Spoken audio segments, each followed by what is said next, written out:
Hey everyone, welcome back to our channel. Want to step in today's video, I'm going to show you how to slow a clip down in Canva. It's very quick and easy, so let's get started. First, open the Canva app on your phone. If you don't have the app yet, you can get it from Google Play Store or the Apple App Store. Once you do that, launch the app and on the screen you can see there's Home Projects, plus sign, templates and Pro.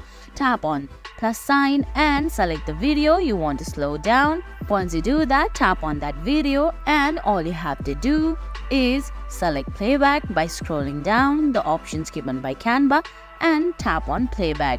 Once you do that, you can see there's play on repeat, play automatically and video speed.